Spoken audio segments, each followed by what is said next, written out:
Judges 6. Then the sons of Israel did evil in the sight of the Lord, who delivered them into the hand of Midian for 7 years. And they were greatly oppressed by them. And they made for themselves hollows and caves in the mountains, and very fortified places for defense. And when Israel had planted, Midian and Amalek, and the rest of the eastern nations ascended.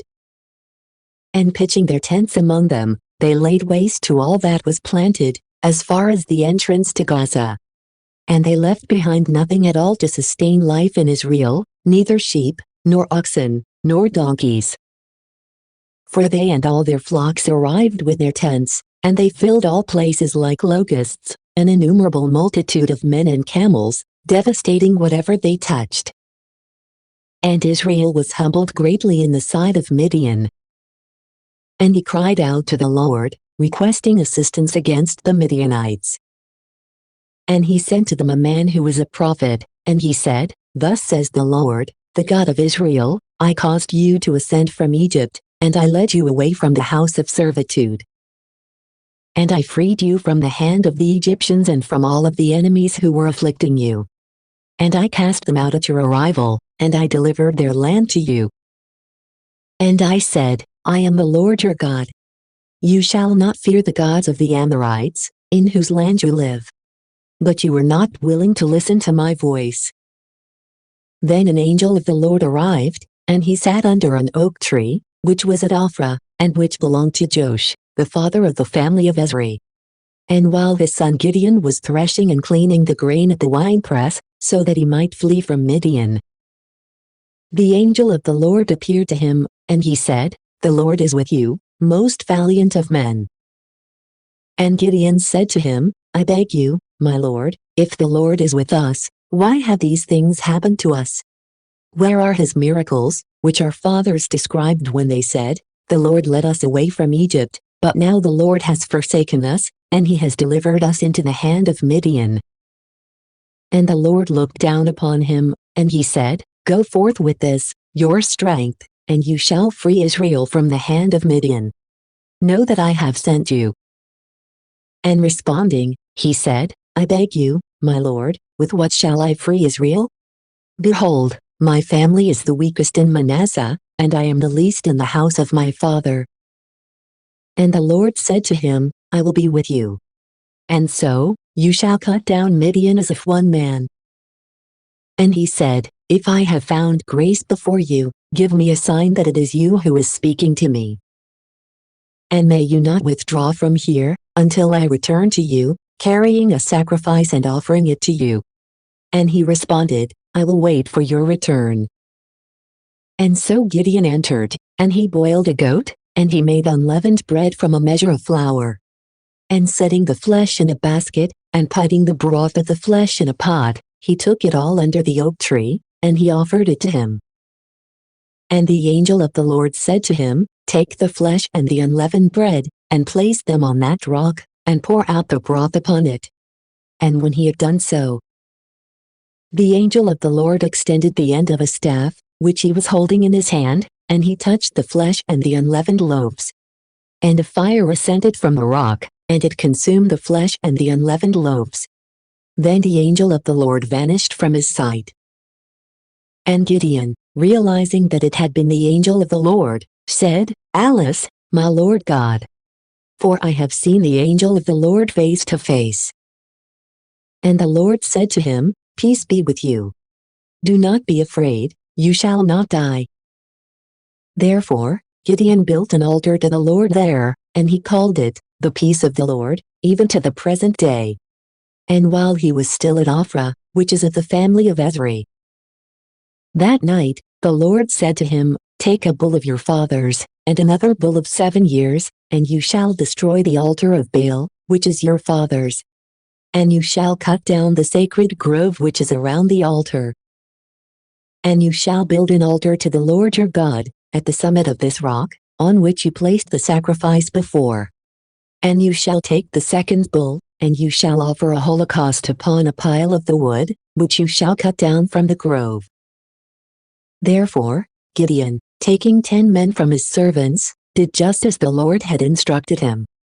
But fearing his father's household, and the men of that city, he was not willing to do it by day. Instead, he completed everything by night. And when the men of that town had risen up in the morning, they saw the altar of Baal destroyed, and the sacred grove cut down, and the second bull set upon the altar, which then had been built. And they said one to another, "Who has done this?" And when they inquired everywhere as to the author of the deed, it was said, "Gideon, the son of Joash, did all these things."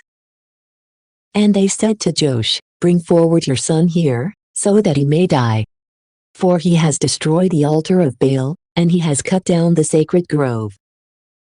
But he responded to them, "Could you be the avengers of Baal, so that you fight on his behalf? Whoever is his adversary, let him die before the light arrives tomorrow. If he is a god, let him vindicate himself against him who has overturned his altar."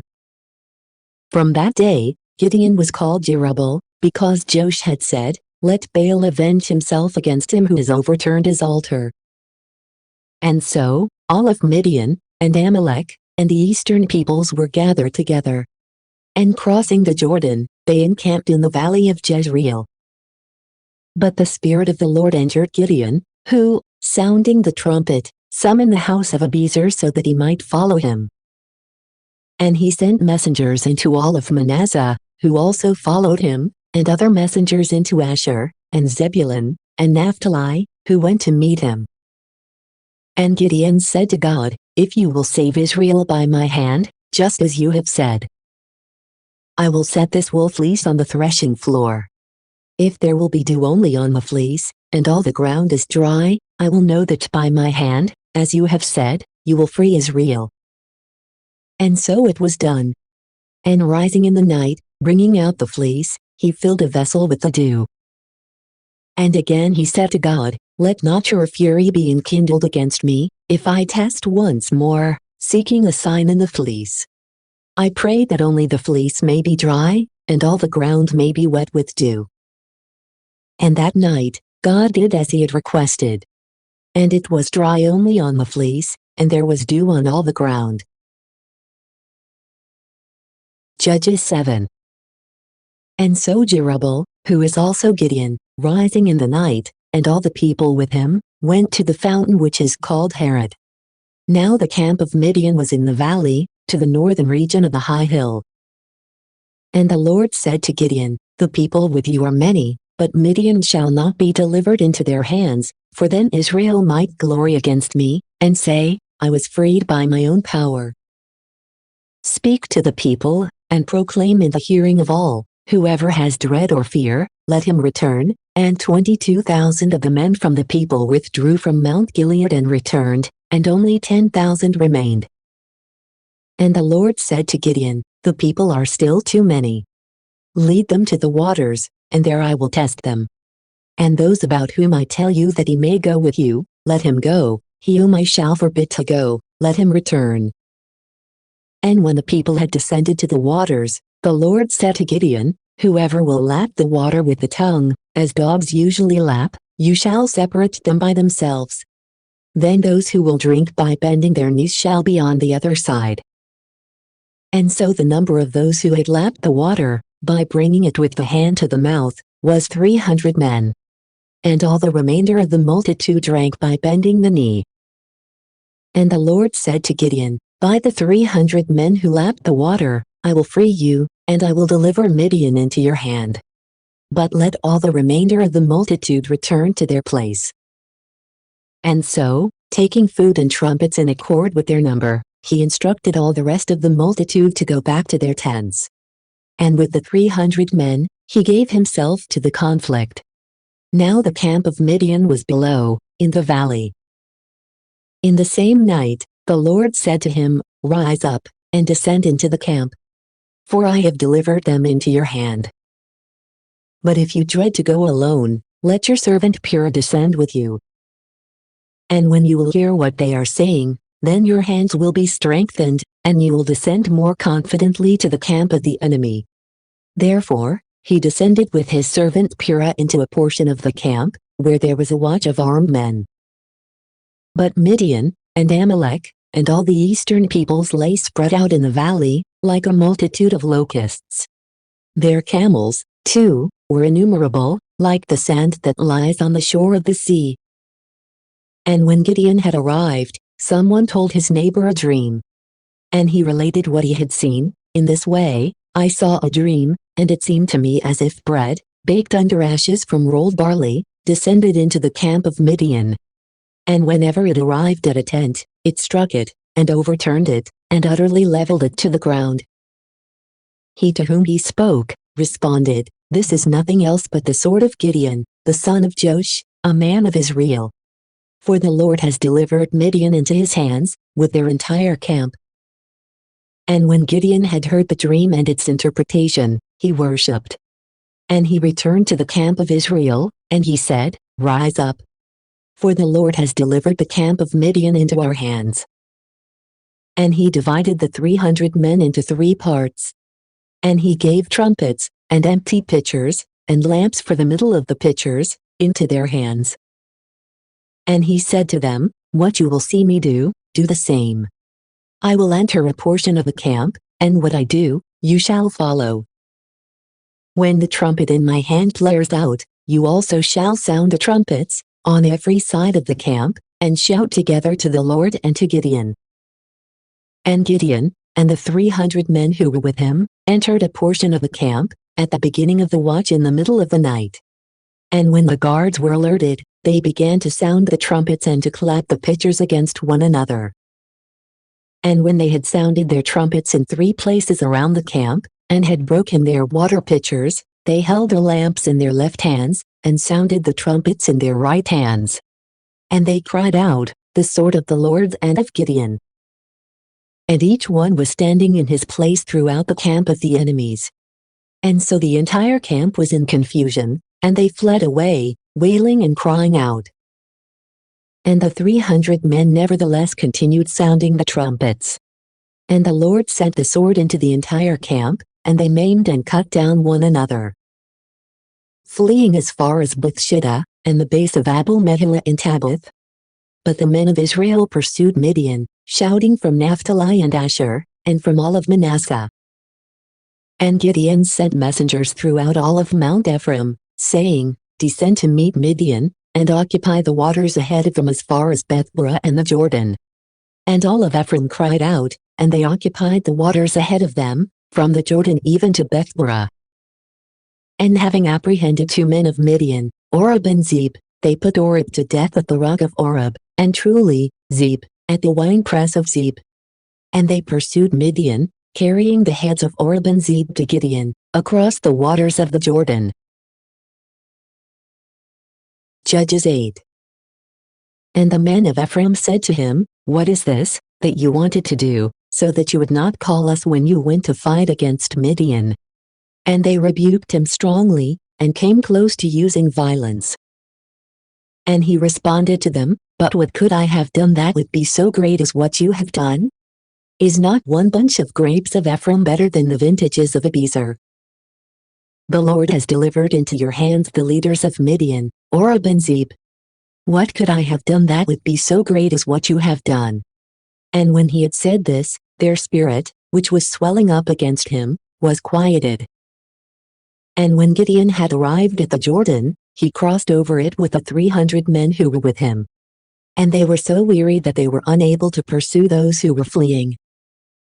And he said to the men of Succoth, "I beg you, give bread to the people who are with me, for they are greatly weakened, so that we may be able to pursue Zebah and Zalmunna, the kings of Midian."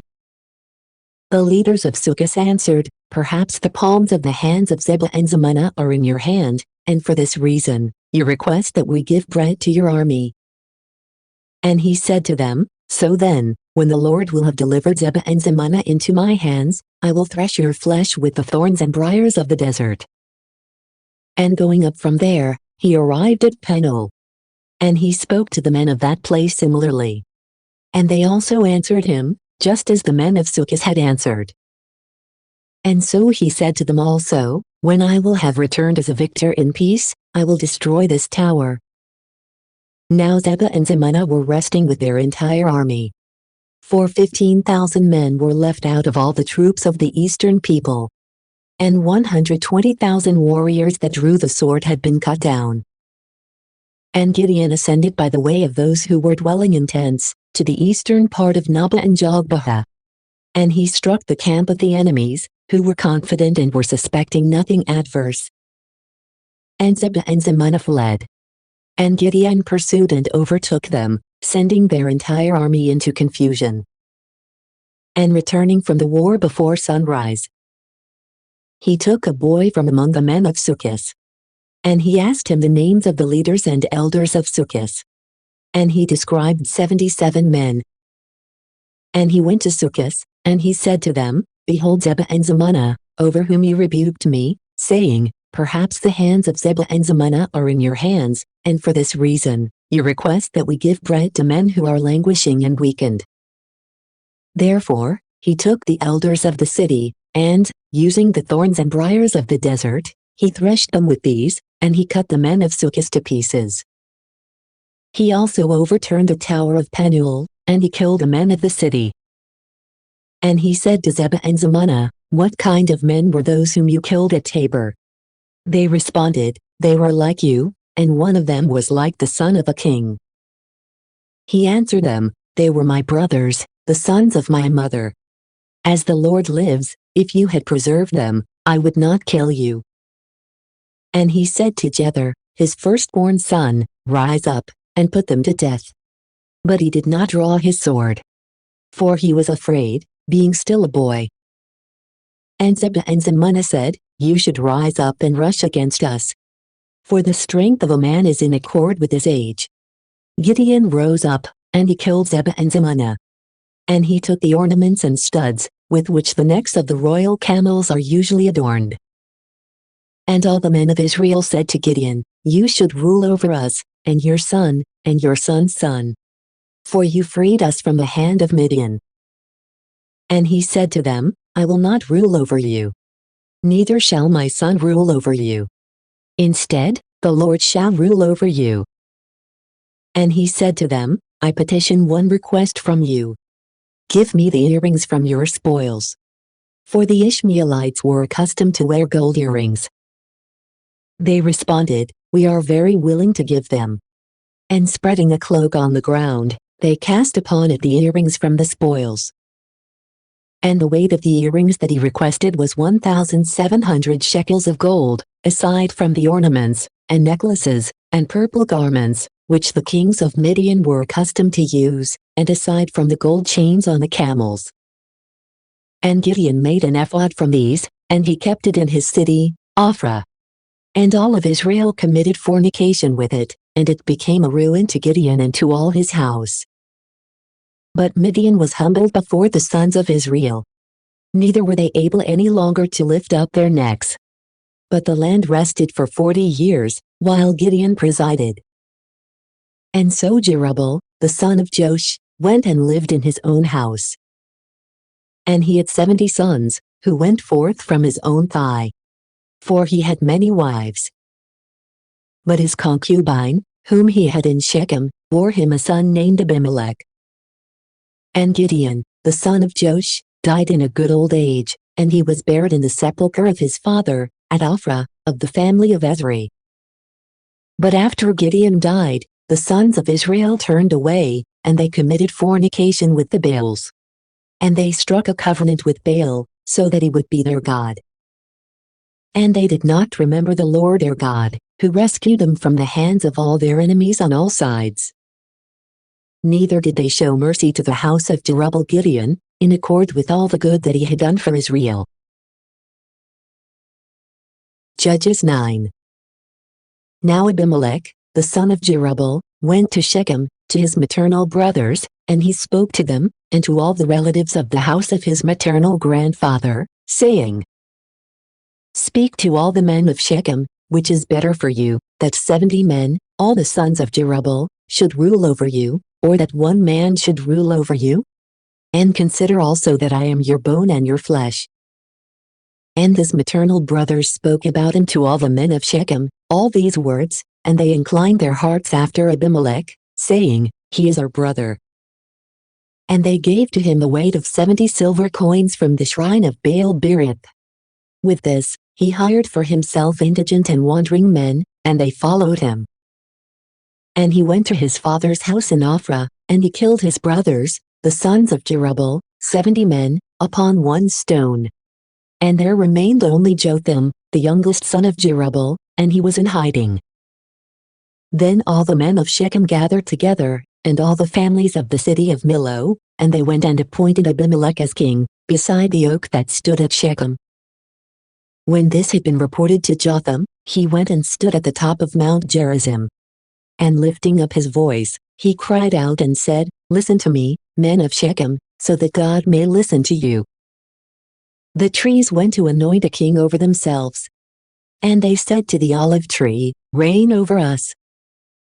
And it responded, "How could I abandon my fatness, which both gods and men make use of, and depart to be promoted among the trees?"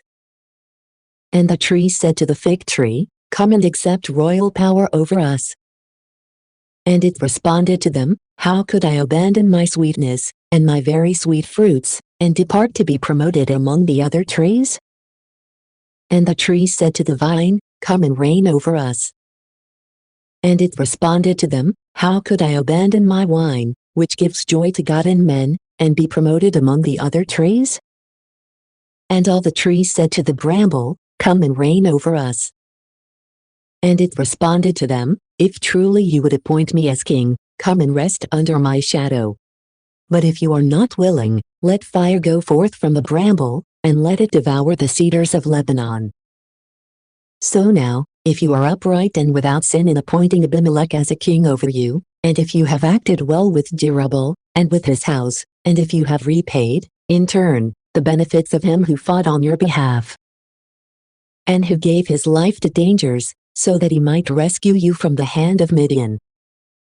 Though you now have risen up against my father's house, and have killed his sons, 70 men, upon one stone, and have appointed Abimelech, the son of his handmaid, as a king over the inhabitants of Shechem, since he is your brother. If therefore you are upright and have acted without fault with Jerubbaal and his house, then you should rejoice on this day in Abimelech, and he should rejoice in you.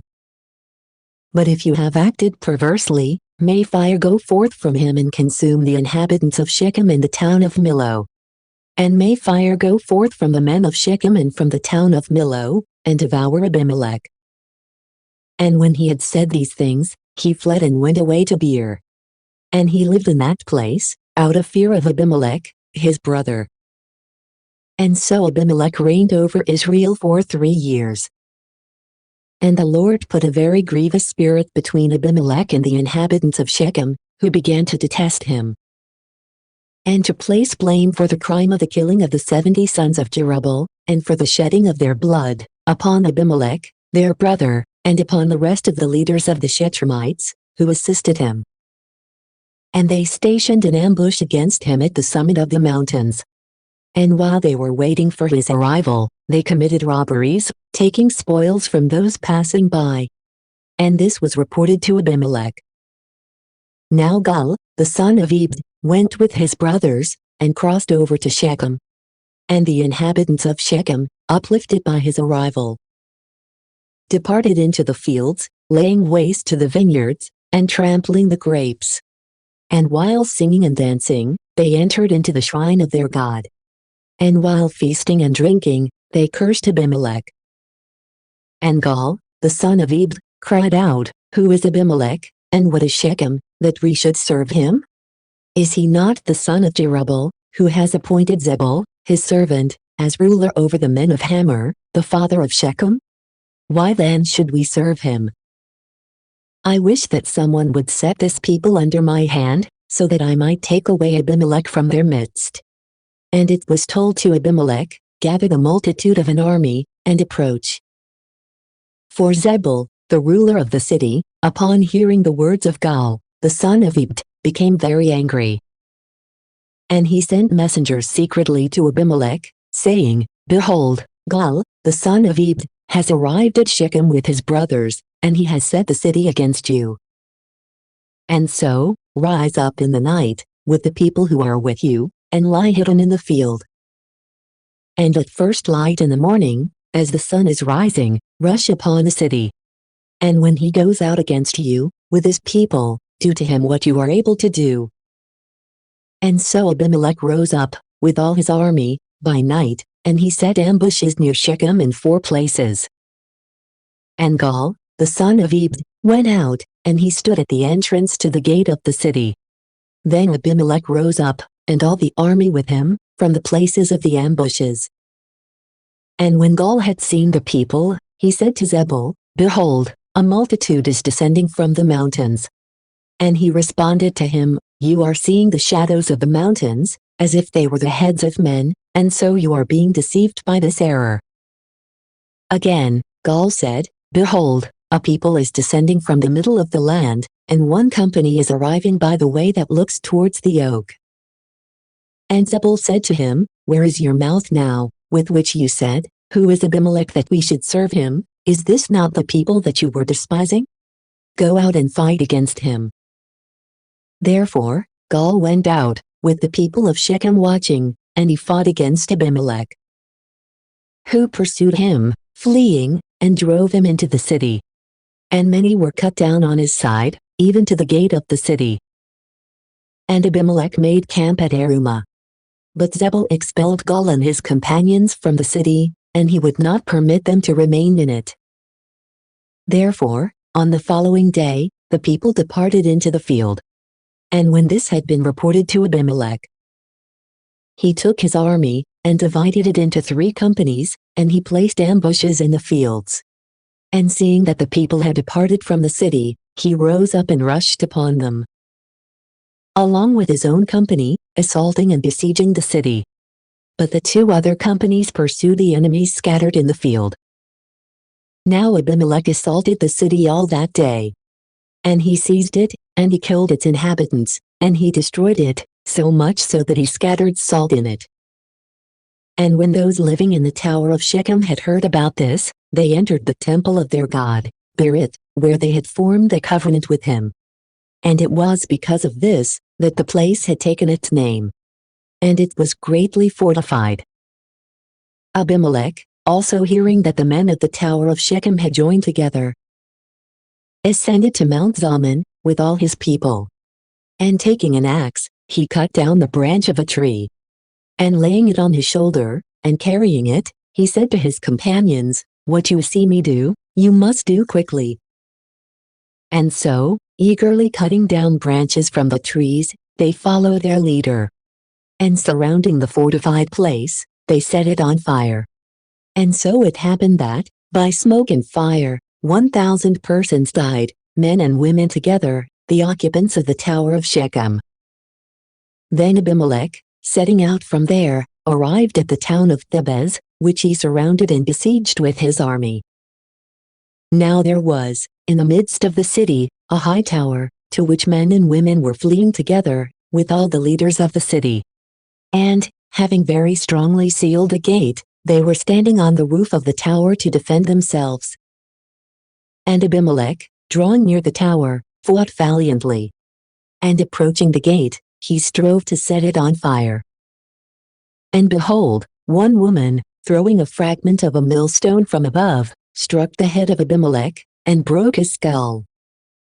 And he quickly called to his armor-bearer, and said to him, "Draw your sword and strike me, otherwise it may be said that I was slain by a woman."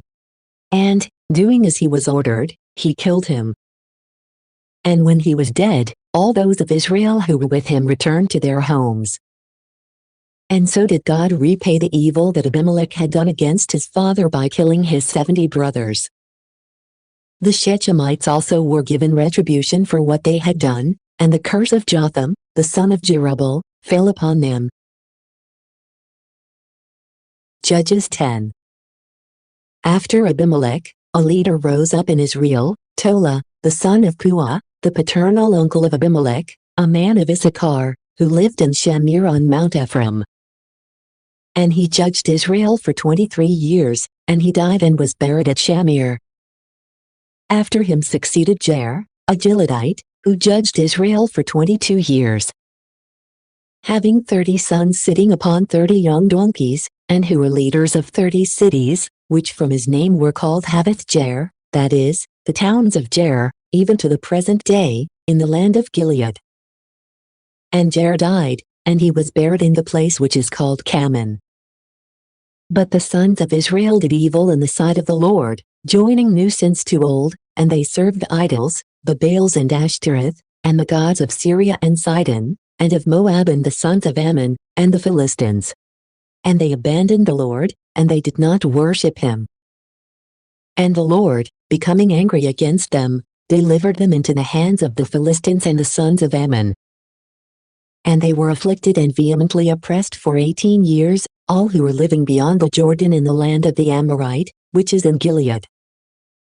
To such a great extent that the sons of Ammon, crossing over the Jordan, laid waste to Judah and Benjamin and Ephraim. And Israel was exceedingly afflicted. And crying out to the Lord, they said, "We have sinned against you. For we have forsaken the Lord our God, and we have served the Baals." And the Lord said to them, "Did not the Egyptians, and the Amorites, and the sons of Ammon, and the Philistines, and also the Sidonians, and Amalek, and Canaan, oppress you, and so you cried out to me, and I rescued you from their hand? And yet you have forsaken me, and you have worshipped foreign gods. For this reason, I will not continue to free you any more. Go, and call upon the gods whom you have chosen. Let them free you in the time of anguish." And the sons of Israel said to the Lord, "We have sinned. You may repay us in whatever way pleases you. Yet free us now." And saying these things, they cast out all the idols of the foreign gods from their regions, and they served the Lord God. And he was touched by their miseries. And then the sons of Ammon, shouting out together, pitched their tents in Gilead. And the sons of Israel gathered together against them, and they made camp at Mizpah. And the leaders of Gilead said to one another, "Whoever among us will be the first to begin to contend against the sons of Ammon, he shall be the leader of the people of Gilead." Thank you for watching. If you like the content on this channel, please press subscribe, the like button or comment below. We'd love to get your tips. See you next time.